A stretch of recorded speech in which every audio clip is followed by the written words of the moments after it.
लखनऊ से सैफई जाते समय पत्रकारों से हुई सपा सुप्रीमो अखिलेश यादव की बात, जिसमें सपा मुखिया ने प्रदेश की भाजपा सरकार को निशाना साधते हुए किया बड़ा हमला। वही बच्ची को बचाने वाले किशोर को सपा मुखिया ने 21,000 का चेक पुरस्कृत के रूप में दिया। पत्रकारों से बात करते हुए कहा कि भाजपा सरकार किसानों की जमीन हड़प कर उद्योगपतियों को देने का आरोप लगाया। वहीं पुलिस को भ्रष्ट करने व डायल नंबर 112 को बेकार कर देने का भी लगाया आरोप। अखिलेश यादव ने कहा कि भाजपा सरकार राजनीति लाभ लेने के लिए निर्दोषों को कर रही परेशान, उन पर लगाए जा रहे झूठे मुकदमे। वहीं भगवान व आस्था के संबंध में अखिलेश यादव ने कहा कि हम भगवान को पूजते हैं, उसमें भाजपा को क्या दिक्कत है। अखिलेश यादव सैफई से जाते वक्त एक्सप्रेस वे पर पत्रकारों से बात की। आइए सुनते हैं क्या और कह गए अखिलेश यादव। आप देख रहे हैं अजरा न्यूज, आप हमें सब्सक्राइब करें और देखते रहें अजरा न्यूज। कन्नौज से मैनूर खान की रिपोर्ट, अजरा न्यूज, जिला कन्नौज। ये किसान खड़े हैं, बताओ, ये सब किसान खड़े हैं।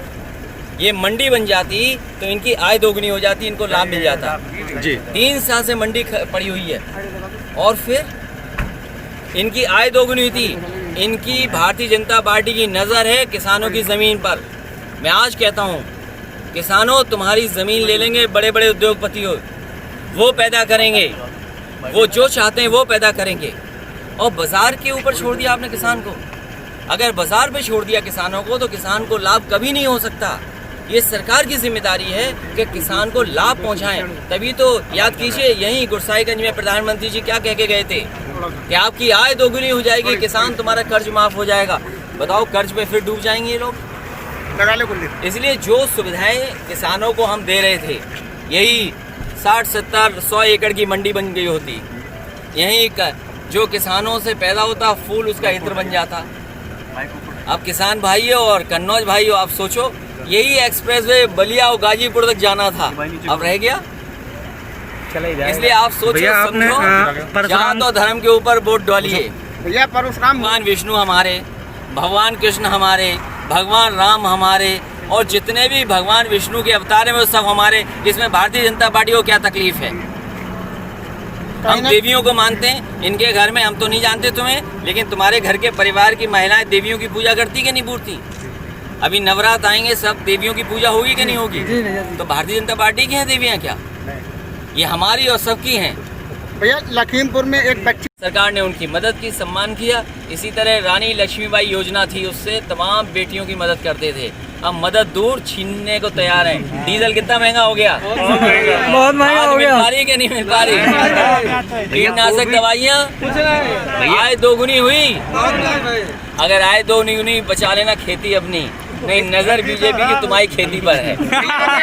रहे हैं जी जी, इनके विधायक, आम जनता सब परेशान है, अस्पतालों में दवाई नहीं है। यही मेडिकल कॉलेज अगर सही तरीके से चल जाता तो बताओ, यहाँ पर गरीबों का इलाज हो जाता कि नहीं होता? कोविड क्या बहाना है? इलाज तो होना नहीं है, ये तो गरीब जनता का इलाज होना है। कोविड में आप बताइए, पैरामेडिकल बंद, नर्सिंग हॉस्पिटल बंद, इन बच्चों को ट्रेनिंग के बाद नौकरी मिल जाती। 500 बच्चे हर साल निकलते। दुखद है, बहुत दुखद इस बात की कि लगातार भारतीय जनता पार्टी की सरकार में घटनाएं हो रही हैं। एक के बाद एक दर्दनाक घटनाएं सुनने को मिल रही हैं। कभी नाबालिग बेटियों के साथ इस तरह की घटना होती है,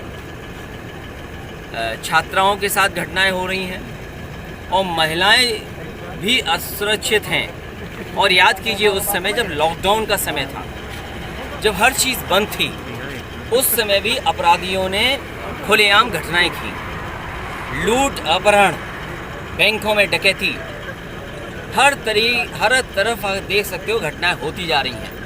और इतनी बेईमानी या भ्रष्टाचार पुलिस ने कभी नहीं किया होगा जो आज देखने को मिल रहा है। बिल्कुल बिल्कुल। 100 नंबर इसलिए बनी थी कि गरीब की मदद हो, लेकिन 100 नंबर ही 112 होने के बावजूद उसको बेकार कर दिया। सरकार केवल राजनीतिक लाभ लेने के लोगों को परेशान कर रही है। आप याद कीजिए, आजम खान साहब समाजवादी पार्टी के इतने बड़े नेता, उनके ऊपर कितने झूठे मुकदमे लगे। ये तो हम समाजवादी लोग कहते थे, और आज बताइए उनके विधायक क्या कह रहे हैं। और एक विधायक नहीं, न जाने कितने विधायक कह रहे हैं कि किस तरीके से उन्हें अपमानित होना पड़ रहा है।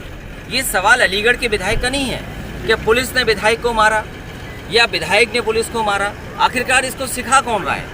मुख्यमंत्री जी अगर सदन में कहेंगे ठोको, तो कभी जनता को नहीं पता किसको ठोकें और कभी पुलिस को नहीं पता किसको ठोकें, और उसी का परिणाम ये हुआ कि थाने में पुलिस को नहीं पता था किसको ठोकें और विधायक जी को नहीं पता था किसको ठोकें। आज विधायक देखिए, जब तक आपको वोट चाहिए था राज्यसभा का, तो आपके सबसे प्रिय विधायक थे। आपकी पार्टी का लोकसभा में प्रत्याशी जीत जाए तो सब अपराध आप भूल गए। लेकिन पता नहीं क्या कारण है कि अब आप उसी विधायक को जो चिल्ला रहे हैं शायद हत्या ना हो जाए, कहीं